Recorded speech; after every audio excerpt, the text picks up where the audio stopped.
Okay, rock and roll. So in this session, what I'm going to do is I'm going to introduce you to the success framework and some key elements.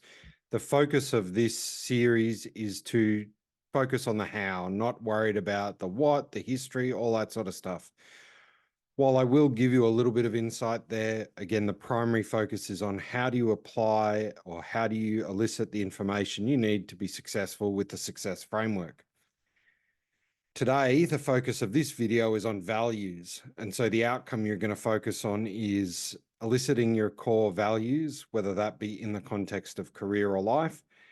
Realistically, it's ultimately about life and you make business around that. But yes, we can say it's in the context of business and career. What we're going to do is I'll take you through a little bit of the background, going over it real super quick, and then focus on the activities. When we get to the activity piece, it'll all be about, here's the question, pause the video, write your responses. Here's the question, pause the video, write your responses. That's going to be what you experience. So let's get into it. Becoming OP, if you know, you know. Ultimately, it's all about helping businesses and entrepreneurs and driven individuals find out who they are, why they're here, and how to get there. It's all about focusing on finding fulfillment in what you do, understanding who you are at your core, basically figuring out who you are, why you're here, what it is you're meant to do, and how to get there. As I've sort of suggested, it's all about activities, reflection, and action. All of this is a load of BS if you don't take action. Without action, without making choices, without setting that direction and moving towards it, there's no point. So yeah, we'll do the activities. Yes, you'll spend some time reflecting, but if you don't take any action, this is a waste of time. The success framework in a nutshell is focused on the why, what, how, and what else of business. Why is made up of values, purpose, vision, and legacy. That's where we're focused for now. You'll get the rest as we get to it. Like I said, today is about values. There's a whole heap of stuff. There's workbooks, there's stuff in craft, there's stuff on Lucidchart, but today it's focused about teaching, so we'll get into that. And values, won't bang on. So why values? So it's all about understanding who you are at your core and what's driven you. It's about finding out what's most important to you and also looking at what would have to happen that would cause you to leave, quit, or change what you're doing. And so that's your values, core values, and then your threshold values, which we will look at. If you like history, Maurice Massey, he was a sociologist. You can look into him. Basically, he identified from the ages of 0 to 7 is called the imprint period. This is where your values are formed. Whole bunch of other stuff, not the focus of this video. You can look into it in either one of the blogs, content, or other videos. The Dunedin study, which is one of the largest longitudinal studies looking at personality and people that followed 1,000 people around. Key point is they identified that from the ages of 0 to 4, there were 5 core personality types: well-adjusted, confident, reserved, under control, inhibited. Again, not going to deep dive on that. The point being, if we believe the sociologist and the Dunedin study, a lot happens for an individual between the ages of 0 and 7 that all locks in the core of their personality, values, behaviors, beliefs, all that sort of stuff. And so if we choose to believe that, getting to your core values by identifying what you formed early on is absolutely going to inform how you show up in your business. Whether you came from a Nordic background, somewhere in Asia, maybe it was Stoicism that informed your Christianity, there's a whole heap of core values present in all of those religions, ideas, sects, etc. And so what's the point? Well, a lot of this stuff comes from our formative years. So that means our community, our culture, our religion, our beliefs that we are imprinted on help inform what our core values are. That's it as far as pre-frame. Let's have a look at the actual activity itself. What you're going to do is you're going to basically answer the question, what's most important to you in the context of your career? There's this concept in neurolinguistic programming, or NLP, called the critical faculty. The critical faculty is what forms at the age of 7, which basically means you only ever accept unconsciously and completely the ideas, beliefs, values that match what you've learned in that period. To get to your unconscious values, we need to repeat the process a bunch of times. So at least 3 times, I'm going to lead you through a similar process over and over again until we start getting to the deeper and deeper core values. Obviously, you doing this yourself can work, will work, should work. The best outcome you get when it comes to eliciting core information from your unconscious, from your mind, is by doing it with someone. Regardless, I'm going to facilitate it. We'll make it work. She'll be right. So, not yet, but in a moment, I'm going to ask you the question, and it's your job to hear that question and to start writing everything that comes to mind in answering that question. Now, you can use a keyboard or mouse, you can type this out, or you can use pen and paper. But what you need to do is you need to answer the question, what's most important to you in the context of your career? And you're going to write. The best way to do this is to set a timer for 5 minutes, write until your hands sore. It doesn't matter if you repeat words. It doesn't matter if they're little phrases. I might say, money, career, people, relationships, communication, friendship, progress, whatever it is. It doesn't matter what it is. It's all about a brain dump for your first time. So pause the video, set a timer for 5 minutes, and write down the answer to the question, what's most important to you in the context of your career? Write for as long as you can in that 5-minute time frame, then unpause the video, come back, and we'll continue on. All right, welcome back. So you should have paused the video and you should have a list time boxed based on 5 minutes. Now what I want you to do is quickly read through that list so you have everything that you thought of anchored in your mind. The mistake I observe most people make at this point is they just write like 7 things, or they don't lean all the way in and just keep writing. That's because you're hitting the first unconscious barrier or the first list that is front of mind. So now what I want you to do is I want you to read the list that you just wrote, set a timer for 3 minutes, and answer the question, if all of these things were present, what else would be important to me in the context of my career? So pause the video, read your list, set your timer, and write down what else would be important to you in the context of your career. Another 3 minutes, pause the video, let's go. All right. You're getting the theme, you're getting what's going on. What you can do now is consider a time in your career or in your life where you are having the best possible experience, the best possible outcome that you've experienced in your career. So it might be a period of really good success. You might be hitting all the key things you need to hit. Whatever it was, there was this time where you were feeling really successful in your career. And now what I want you to do when you think about this time is get a picture in your mind, see what you saw, hear what you heard, and feel the feelings of the emotion.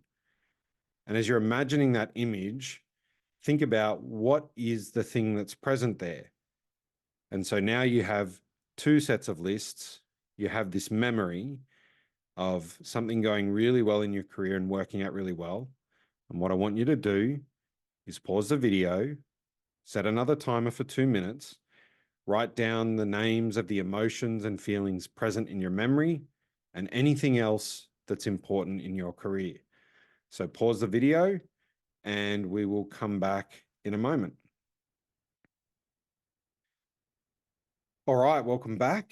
So now what you should have is a good list, absolutely more than 7, probably more like 20. Some people are looking at 40 or 50 items on the list. If you only have a couple of things, go back 4 or 5 minutes, start the process again, expand on your list so you get everything out of your brain. The idea is you're getting to the deepest and most unconscious version of what's in your brain. Doesn't matter if it's repeated. And the other thing that we did was we used a story. We captured a story. Now, once I've talked about this, you're welcome to pause the video again and go back and repeat it. But basically, this is the process I was hoping you would do. You would remember a specific incident where you were totally motivated in the context of your career. And the idea is you go back to that time, you see what you saw, hear what you heard, feel what you felt in the context of your career, and then rewind it like you see it like a movie. And you want to take note of the feelings and emotions present just prior to that feeling of total motivation or whatever it was. And so you can do this for 2 or 3 different memories you have of your career, whether it's in your current role, current company, past roles, past companies. This is actually a process we're going to repeat a bunch of times throughout the why section of the success framework, because it's in your stories is the most important information we use to set your direction. So if you need to, pause the video, repeat the story process a couple more times and expand on your list. So pause the video, come back, and then we'll continue on. Now that you're back, you should be able to look at your list, and you might want to go through the stuff that came out of your stories, and anything that came out of your stories, ask the question, is that important to me in the context of my career? Maybe it was an emotion, maybe it was a feeling, maybe it was a thought, maybe the story reminded you of a time of where you got positive feedback. And so maybe feedback and acknowledgement is important to you in your career. And so you want to add that to your list. I think you get it. This is pretty easy from here on in. Now, the next big rock with regards to values is identifying your threshold values. Threshold values are all about understanding what would have to happen to cause you wanted to quit, leave, end your business, move industries, change. And so that's what we're going to focus on now. What you need to do is look at the list, read through it a couple of times as quickly or as slowly as you need to, maybe time box it, minute, 2 minutes, and ask yourself the question, if all of these values were present, what would have to happen that would cause me to want to quit, leave, shut up the business, get out of the industry? And then for everything that comes up, you want to write it down.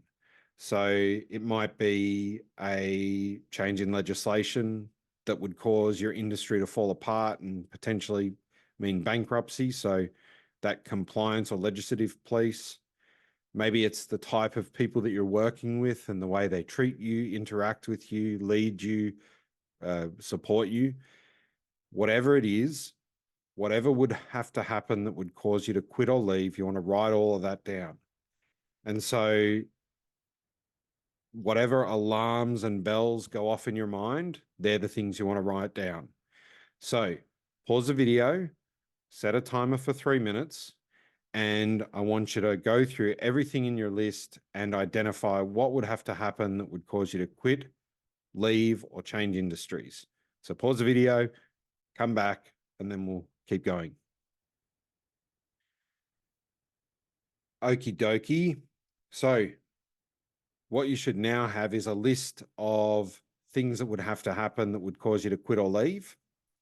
And I want you to review that list.